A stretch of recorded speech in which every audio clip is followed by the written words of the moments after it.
राधे राधे दोस्तों, श्रेया की रसोई में आपका स्वागत है। गर्मियों का सीजन चल रहा है। गर्मी में कुछ ठंडा ठंडा खाने का मन करता है और मीठा खाने का मन करता है। तो घर में हमने कुछ बेसिक सामानों से बना दी है रबड़ीदार मलाईदार कुल्फ़ी। इतनी टेस्टी ये कुल्फ़ी बनती है बिना कस्टर्ड पाउडर के, बिना मिल्क पाउडर के, और झटपट घर के कुछ ही बेसिक सामानों से ये कुल्फ़ी बनकर तैयार हो जाती है बिना मोल्ड के, और एकदम क्रीमी टेक्सचर की बनकर तैयार होती है कि इसके आगे मार्केट की कुल्फ़ी भी फीकी लगती है। और जब आप गर्मियों में इस तरह की रबड़ीदार मलाईदार कुल्फ़ी घर पर बनाएंगे तो बच्चे बाहर की कुल्फ़ी खाना भी भूल जाएंगे, वो भी कम बेसिक सामानों से, घर के कुछ ही सामानों से। क्योंकि बाहर की कुल्फ़ी में होता है बहुत सारा केमिकल डला होता है जो नुकसान करता है। आप चाहें तो इसको मटका कुल्फ़ी के रूप में भी यूज़ कर सकते हैं, या मलाईदार क्रीमीदार कुल्फ़ी के रूप में भी यूज़ कर सकते हैं बिना मोल्ड के। तो चलिए बनाते हैं मलाईदार कुल्फ़ी। उसके लिए गैस पे हमने चढ़ा दिया है एक पतीला, उसमें मैंने आधा गिलास डाल दिया है पानी। पानी जैसे ही गर्म हो जाएगा तो उसमें हम डाल देंगे 15 बादाम। आप बादाम को 3 से 4 घंटे पहले भी भिगो सकते हैं या वो ओवरनाइट भी भिगो कर रख सकते हैं। मैंने झटपट भिगो हैं जिससे 10 से 12 मिनट में हमारे बादाम आसानी से फूल जाएंगे। तो गर्म पानी में हमने डाल दिए हैं बादाम। अब बादाम को अब हम रखते हैं साइड में जिससे ये फूल जाएं। इधर हमने गैस पे चढ़ा दी है कढ़ाई, उसमें हमने डाल दिया 3 से 4 टेबल स्पून पानी, जिससे दूध हमारा तली पे लगेगा नहीं, जलेगा नहीं। और 1 लीटर मैंने डाल दिया फुल फैट दूध। दूध की क्वांटिटी आप अपने अनुसार कम ज़्यादा कर सकते हैं, पर दूध हमको लेना है फुल फैट दूध, क्योंकि इसमें हम मिल्क पाउडर और कस्टर्ड पाउडर बिल्कुल नहीं मिला रहे। तो इसलिए दूध को हमको फुल फैट लेना है, तभी तो एकदम क्रीमी क्रीमी टेक्सचर आएगा हमारे मलाईदार कुल्फ़ी में। चलाते हुए दूध को हम अच्छे से गर्म कर लेते हैं, बीच बीच में चलाते रहेंगे और जो साइड में लगेगा उसको निकालते भी जाएंगे।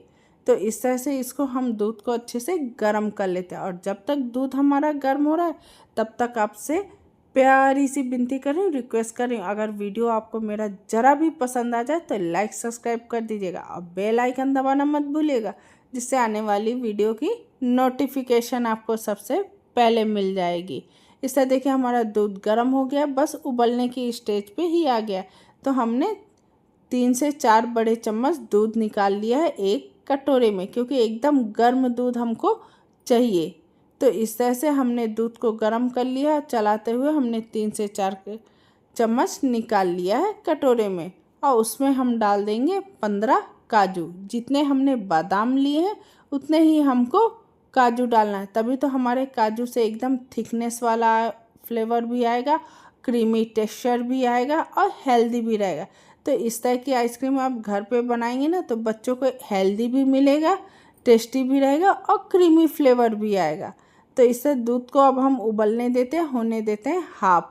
और इस गर्म दूध में मैंने 15 काजू डाल दिए और ढककर इसको हम फूलने देते हैं, जिससे काजू हमारे एकदम सॉफ्ट हो जाएंगे। और इधर चलाते हुए दूध को हम अच्छे से पका लेंगे, और साइड साइड के जितना लगा हुआ है उसको चम्मच करछुल से हम छुटाते भी जाएंगे।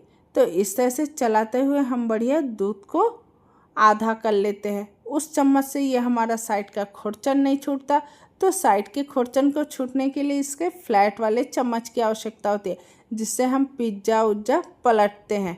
तो इस तरह से खुरचन को निकालते हुए इसको चलाते हुए हम हाफ कर लेते हैं।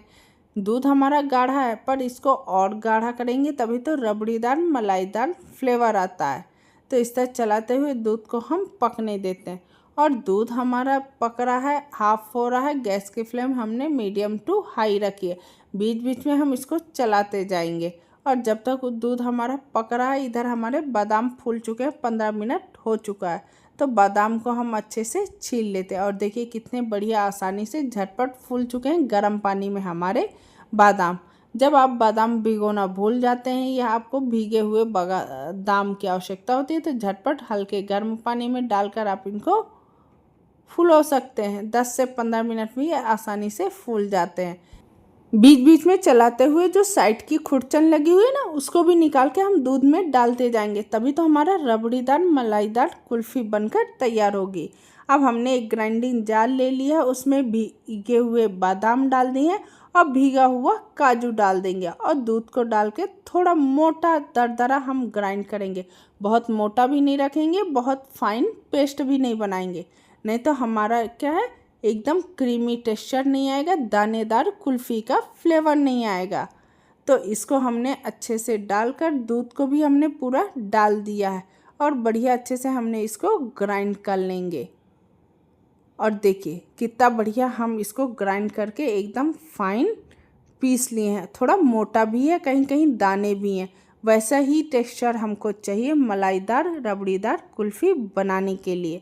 अब बीच बीच में हमने अपने दूध को भी चलाते जाएंगे। दूध की क्वांटिटी भी आधी हो चुकी है, क्योंकि इसमें हम कस्टर्ड पाउडर मिल्क पाउडर नहीं डाल रहे, तो इसलिए हमने ट्रेडिशनल तरीके से दूध को गाढ़ा करके एकदम रबड़ीदार इसकी आइसक्रीम बनाई।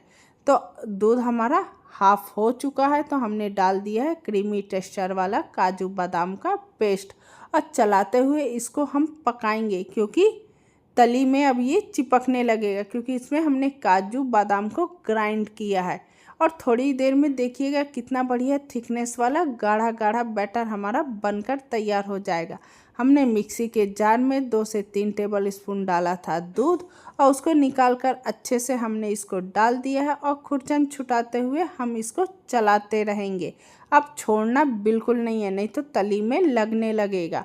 और साइड की खुरचन भी निकालते जाएंगे, तभी तो रबड़ी वाला फ्लेवर आएगा हमारे क्रीमी क्रीमी मलाईदार कुल्फ़ी में। तो देखिए कितना बढ़िया ये टेक्सचर हमारा, या दूध हमारा पक चुका है और थोड़ी देर में ये गाढ़ा भी होने लगा। गाढ़ा होने के लिए कस्टर्ड पाउडर या मिल्क पाउडर डाला जाता है, पर वो हमने नहीं डाला। थोड़ा हेल्दी तरीके से हमने बनाकर ये रबड़ीदार कुल्फ़ी तैयार की है। और देखिए कितना बढ़िया टेक्सचर आ रहा है और कितना जल्दी गाढ़ा हो रहा है हमारा दूध। और चलाते रहेंगे, थोड़ी देर में ये गाढ़ा होने लगा और हल्के हल्के इसमें दाने भी दिख रहे हैं, क्योंकि हल्के हल्के दाने हमारे काजू बादाम के रह गए हैं। और इस तरह के करछुल से आप चलाएंगे ना, तो वो एकदम गाढ़ा गाढ़ा टेक्सचर आएगा और खुरचन भी निकलेगी, क्योंकि चम्मच या करछुल से नहीं निकलता। हाफ कप मैंने डाल दिया कंडेंस मिल्क, जिससे हमारा एकदम रबड़ी वाला फ्लेवर भी आएगा और गाढ़ा भी रहेगा और हल्का मीठा टेस्ट भी आएगा। अगर आपके पास कंडेंस मिल्क ना हो तो आप शक्कर भी डाल सकते हैं। मैंने हाफ कप डाला है कंडेंस मिल्क। उसको भी चलाते हुए अच्छे से हम 2 मिनट पका लेते हैं। बहुत अधिक नहीं पकाना, क्योंकि दूध ही शक्कर पककर ही कंडेंस मिल्क तैयार होता है।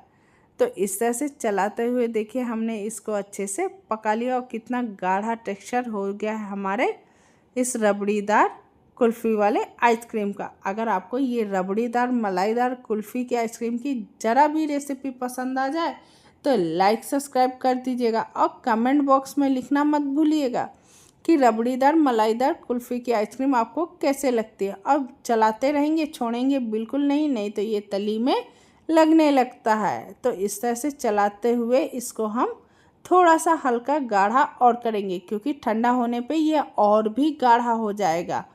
तो इस तरह चलाते हुए हमने इसको एकदम रबड़ी वाला फ्लेवर दे दिया है। और देखिए कितना बढ़िया लच्छेदार रबड़ीदार मलाईदार हमारी आइसक्रीम या कुल्फ़ी बनेगी।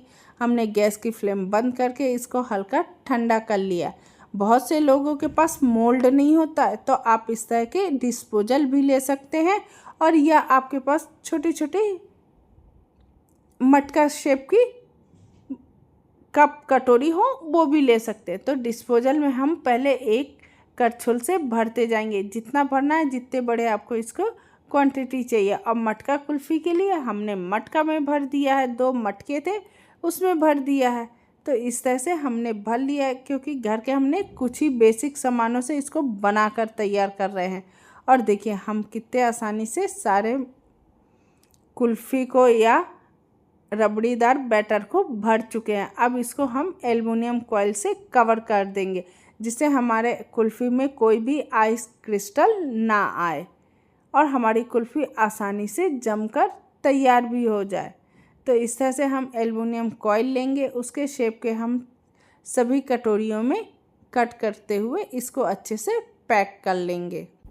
इसको हमने एल्युमिनियम फॉइल से पैक किया। आप चाहें तो किसी भी पन्नी से भी पैक कर सकते हैं और अच्छे से इसको हमको दबाना है जिससे इसमें कोई भी एयर ना जाए, आइस क्रिस्टल ना पड़े हमारी कुल्फ़ी में, तभी तो हमारी एकदम क्रीमी क्रीमी मलाईदार बनकर तैयार होगी। तो इस तरह से हमने इनको सबको पैक कर लिया। चाकू से हल्का कट लगाते हुए इसमें हम लगा देंगे एक स्टिक, जिससे एकदम स्टिक वाली हाथों में पकड़ने के लिए हमारी कुल्फ़ी बनकर तैयार हो। और एकदम छोटा छोटा कट लगाएंगे, बहुत अधिक लगा देंगे तो आप कुल्फ़ी का जो हमारा स्टिक है वो टेढ़ी हो जाएगी। और देखिए हमने सब में स्टिक भी लगा दी है और एकदम तैयार हो गया है ये जमने के लिए। तो 7 से 8 घंटे हमने इसको फ्रीज़र में रख दिया। आप चाहें तो ओवरनाइट भी छोड़ सकते हैं।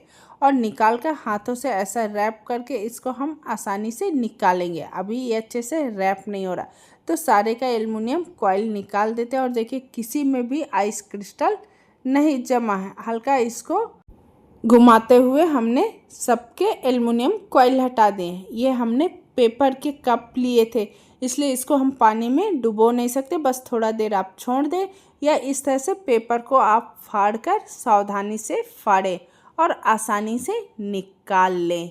और देखिए कितनी आसानी से ये डीमोल्ड हो जाता है। एकदम क्रीमी क्रीमी टेक्सचर का लग रहा है ना हमारा रबड़ीदार मलाईदार कुल्फ़ी। देखते ही मुंह पर पानी आ जाता है। अब बिना किसी मिलावट के बनकर तैयार हुआ और झटपट घर के बेसिक सामानों से बनकर तैयार होता है। तो सारे कप को हम इसी तरह से डीमोल्ड कर लेते हैं। और जो मटके वाली है उनको हम इसी तरह हाथों से सर्व करेंगे, क्योंकि ये मटका कुल्फ़ी है। तो स्पून से इसको हम खाने के लिए सर्व करेंगे। और इसको हमने बर्फ़ के ऊपर रखा है। कितना क्रीमी टेक्सचर का बनकर तैयार हुआ है हमारा रबड़ीदार मलाईदार कुल्फ़ी। आप भी इस तरह से रबड़ीदार मलाईदार कुल्फ़ी इस गर्मी बनाएं, खाएं। पसंद आ जाए लाइक सब्सक्राइब कर दीजिएगा और कमेंट बॉक्स में लिखना मत भूलिएगा कि रबड़ीदार मलाईदार कुल्फ़ी आपको कैसे लगी। देखने में इतनी टेस्टी है तो खाने में कितनी टेस्टी होगी। धन्यवाद।